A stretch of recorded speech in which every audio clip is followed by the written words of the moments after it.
This podcast is brought to you by sarahraven.com, which is home to everything you need for a truly beautiful and productive garden.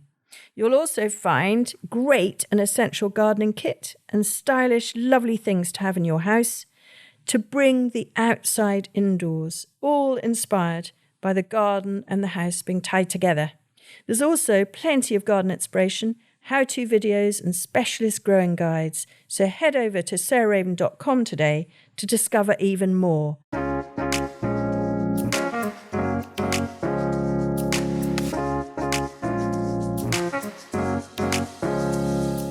Welcome to Grow, Cook, Eat, Arrange, the podcast of me, Sarah Raven, and lots of my friends and colleagues. Today, I'm on my own because I thought I'd go back to our quite sort of traditional format of the podcast of going through the things, the 12 best things to sow for beautiful flowers in the garden next year. And then in 2 or 3 weeks' time, I'm going to do the 12 best things to sow and grow now to eat all through the winter. So it's giving you an update of the plants that I really recommend for autumn sowing.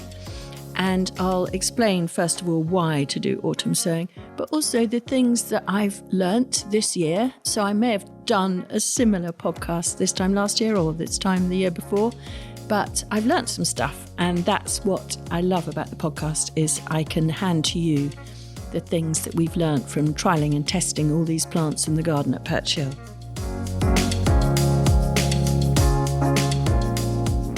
So autumn sowing and why you bother.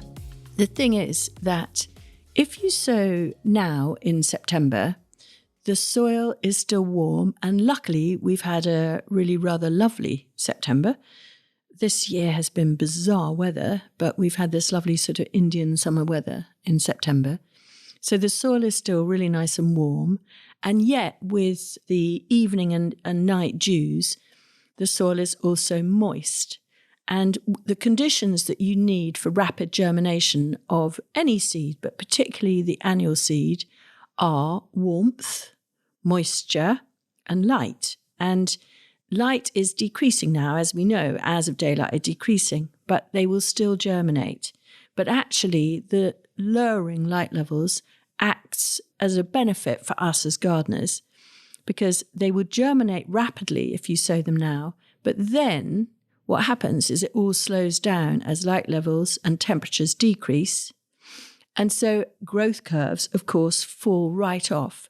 But what happens is because they've germinated, all these plants I'm going to give you, their roots continue to grow slowly and surely right the way through the winter months. And then you get this massive root reservoir where the tops have not grown because of the conditions of light and temperature, so they're relatively small. So you get a real imbalance between the size of the root and the size of the top up photosynthesizing. What that happens when then in March and April, temperatures rise, light levels rise, as of daylights rise, you get this absolute explosion of this root ball pumping out this huge, really productive, long-lived and massively flowery plant. So the imbalance that you get from autumn sowing of the size of the root to the size of the top as it develops through the winter really acts on the gardener's behalf. And that's why I passionately recommend it, as well as the obvious things like you get slightly earlier flowering. So for instance, if we have a wedding and we want tons and tons of flowers. And so I know by sowing now, I will have an awful lot more in flower than I would if I waited until spring. And I also feel it's kind of like money in the bank. It's quite a quiet time now to be sowing and growing things. It's not manic as it is in March, which is when people traditionally sow, or perhaps April. It's much more chilled out now. So it's rather lovely to get into, sow things into a propagator. I'm lucky enough to have a polytunnel and a greenhouse here, so I go into them and I have a lovely time, put on the Radio 4 in my case, and do an hour or two of sowing. And then things will germinate because of the conditions that I've explained. So you've got the right conditions for quick germination. And then I do in autumn tend to sow undercover, so into a seed tray in the case of these ornamentals mostly, and then I don't bother to prick them out. I then just plant them straight out into the garden. There's one exception which is on my list, which is antirrhinums, which I do prick out, pot on, and they go into a cold frame because they're not 100% hardy. But that's what I'm coming on to is the list. But so autumn sowing for me is a lovely job for September. And it really does reap its benefits next spring and into summer. So I heartily recommend it. So on to my 12 things that I'm going to be sowing this weekend of the ornamental brigade. So the first is a tried and tested massive favourite at Perch Hill, which you will have heard me talk about many times. So I'm going to skip over it quite briefly. And that's the beautiful bishop's flower, Ammi Majus. So why is Ammi so good? It's just incredible filler for a vase as foliage. It's really glamorous on its own, like foxgloves arranged in a big churn vase or even a bucket on their own. They've got a real sort of hearty glamour to them, and that's why I love it. And it's fabulous as they use it at Great Dixter at the back of a border, where it gets to 6, 7, even 8 foot from an autumn sowing. And they would always do autumn sowing at Great Dixter, so they get that height. And it's that thing that you'll get from autumn rather than spring sowing with Ammi. It really makes an absolute barn door difference. So yeah, Ammi Majus, that's going into a seed tray, actually a half seed tray, because I only probably want 20 or 30 plants. And then if I sow the seed really carefully and widely spaced, I can get between all of the seedlings and plant them straight out into, I just put a little bit of compost over the top of the bed they're going into and transplant them straight into that. And as long as I get going with sowing those pretty much now, they will germinate within 10 days, if not, a week, and they'll be ready to put out by the end of September. And that's ideally what you want to do. So the next one is its brother, and that's Ammi Visnaga. Now, Ammi Visnaga is more like the wild carrot in its looks, a bit chunkier. But again, in the Umbellifer Queen Anne's Lace whole crew, it's even hardier. So whatever the weather, and even up north, I would really go for Ammi Visnaga. And whereas Ammi Majus is more delicate in its flower form, Ammi Visnaga is a bit chunkier, but it forms lovely seed heads. And so we go on picking it right the way through until the late autumn with the dahlias. And whereas the Ammi Majus gets taken out of the garden by August, probably because it's looking pretty ropey, Ammi Visnaga will go on and give us 4, 5, even sometimes 6 months of looks and beauty and vases. So not quite as delicate and stunning perhaps, but earns its keep in being such an incredible stalwart. So sow and grow it in exactly the same way as I've explained with Ammi Majus. So into a seed tray, pricked out straight into the garden ideally, but putting a layer of compost just where they're going so that the seedlings, their tiny delicate roots, have something quite soft and easy to push into to get established. And they won't need cloching, any of these, if you get going in the next week or so. I have learnt one other thing about Ammi Majus, which I failed to tell you. So we had a chance discovery this year, which is we had some Ammi Majus down in the bottom part of the trials garden here, and its seed had scattered into some grass around the edge of the trials garden, and it had self-seeded all through it, and it loved it. And we had really stonking plants that we didn't do anything to. So it was just direct sown from the plants, must be around about this time, maybe a little bit earlier. And those were some of our best plants. So this year, we're actually direct sowing and scattering some seeds straight down the drive. And so, like cow parsley, but more delicate and more lovely. And it gives us more space to pick from. So Ammi Majus is definitely worth direct sowing. And, you can just scarify and make a little gap in the sward of your lawn or whatever, any area of even roughish grass, and just direct sow a tiny pinch of seed into that. And that will give you extra bounty. So that takes me on to the next one, my number 3, which is Dorcas Dara, which is the beautiful crimson umbellifer. We've had real struggles with this plant because it gets a virus which turns the leaves red, And what we have discovered from Rachel Siegfried of Green and Gorgeous, who's the most wonderful cut flower farmer in Oxfordshire, is that is around much more at certain times of year. And so actually by sowing it in August and September, hopefully you actually get it to flower earlier before the virus that turns the leaves red gets hold of it. And so you get a decent harvest. So that's something that we're direct sowing straight into the garden now in like last week of August, first week of September is ideal, or second week of September. And that hopefully will mean that we will skip the main time. You know, it's almost like carrot fly, but it's a virus. And what we find is that the leaves do indeed go sort of red, and then the plant just dies. And we honestly didn't know what it was. And so that's why I love gardening, is you learn things all the time. And by chatting with other gardeners, they will have had different experiences to you. So they will teach you different things to you. So however long you've been gardening, chat to your mates in gardening and you will learn stuff. I do every single day. Fourth plant is another umbellifer, and that's Orlea grandiflora. So that's what I call the giant handkerchief plant. And gosh, it's an absolute beauty. I adore Crete, and I spend quite a lot of time with my family, particularly up in the hills in Crete. And in the spring, you'll see Orlea grandiflora all the way along the edges of the roads. And it's like these wonderful, very delicate white umbellifer flowers, like Ammi, but shorter and much denser in its whiteness. Almost like a sort of spring cosmos, they look like, really.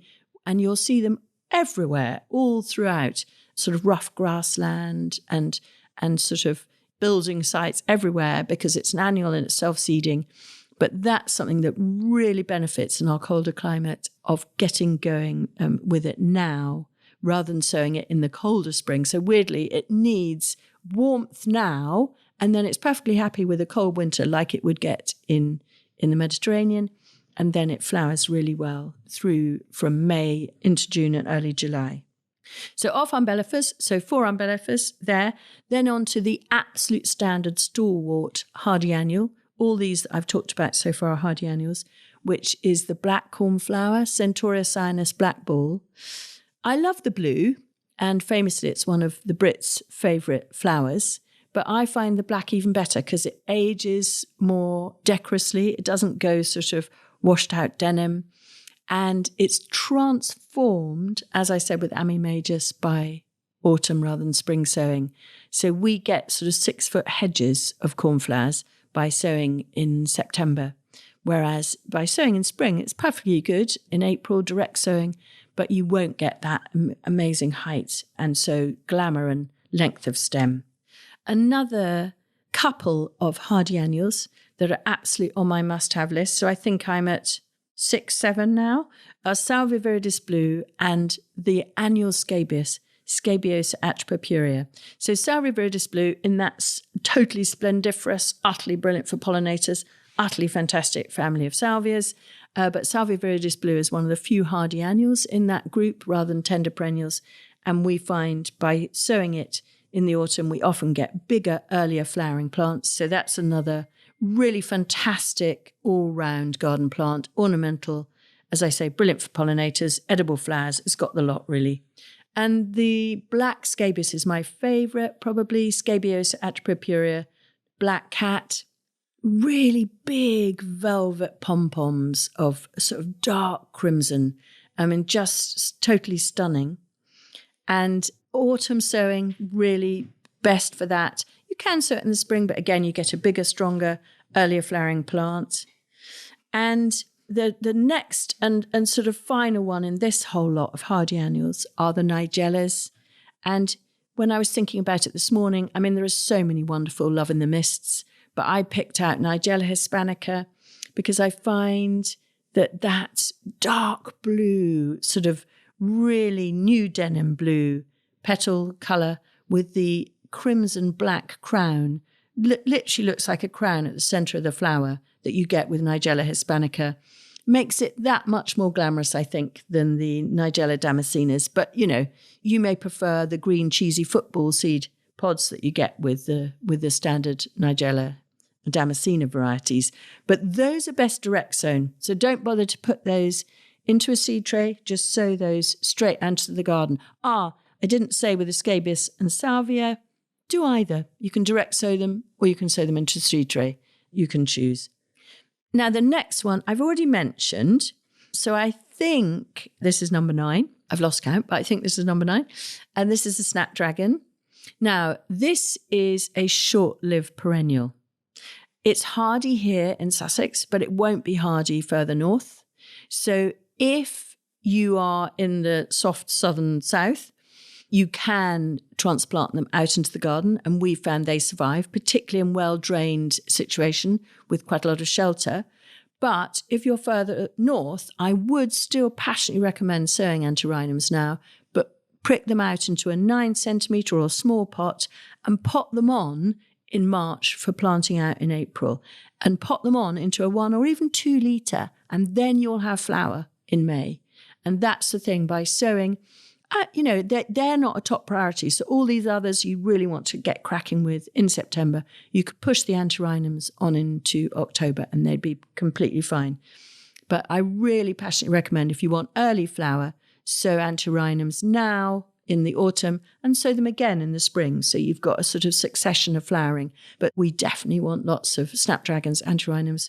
I'm actually going for Liberty Classic Crimson, which is an F1 and hugely long flowering and hugely prolific. But there are loads of others, like all the Chantilly series that smell of fruit juice, and, that they haven't got the double lip, but they're just absolutely beautiful. And there's more breeding going on with snapdragons all the time at the moment. A lot of them are bred. They're very, very popular in Japan currently.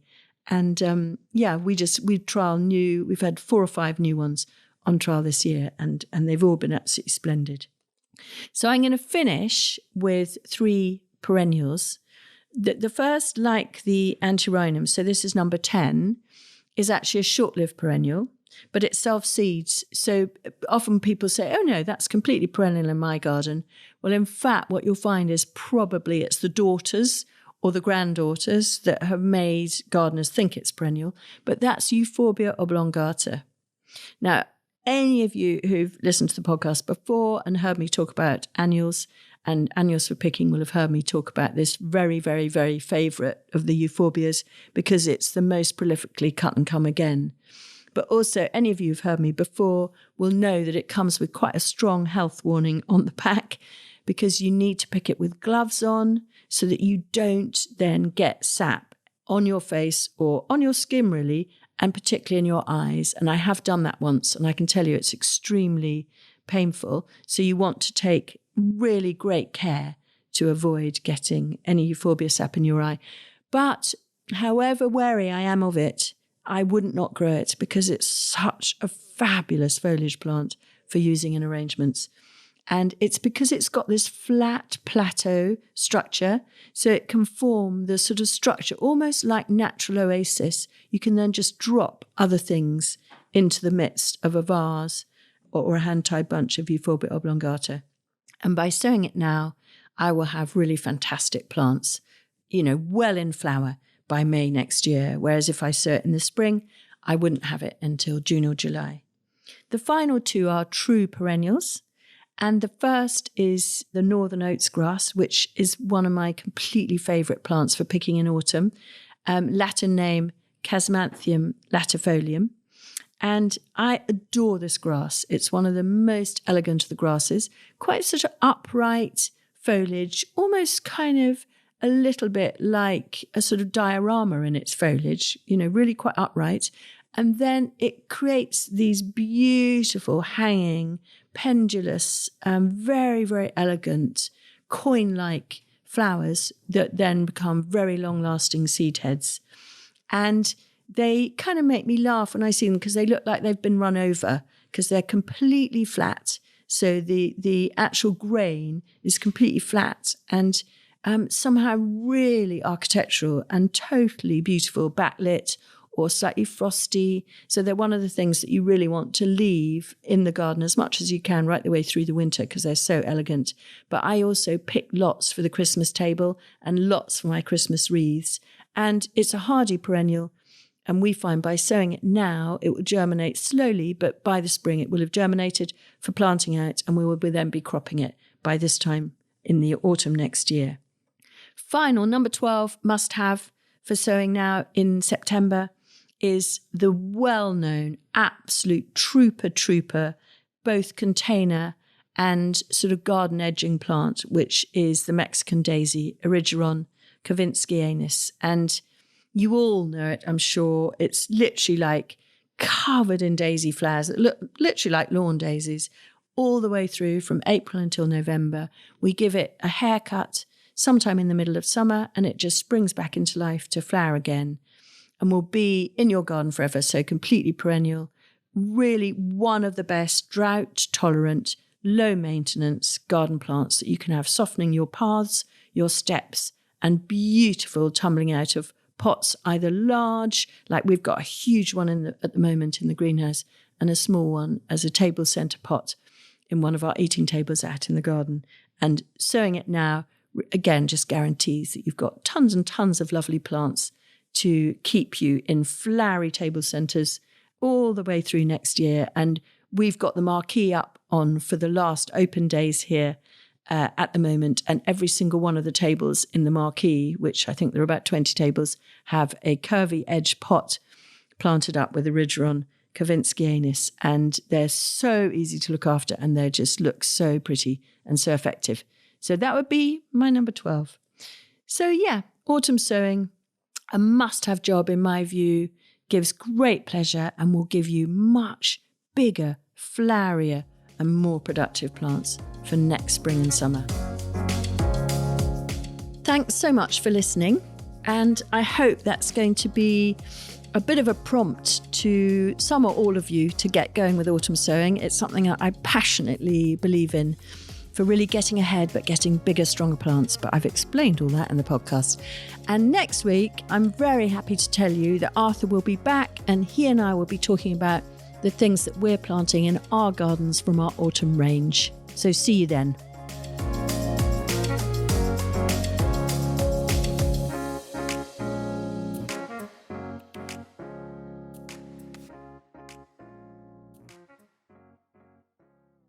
You can find more information, photos and advice sheets on all the plants and recipes we talk about on this podcast by heading to the show notes or at sarahraven.com/podcast.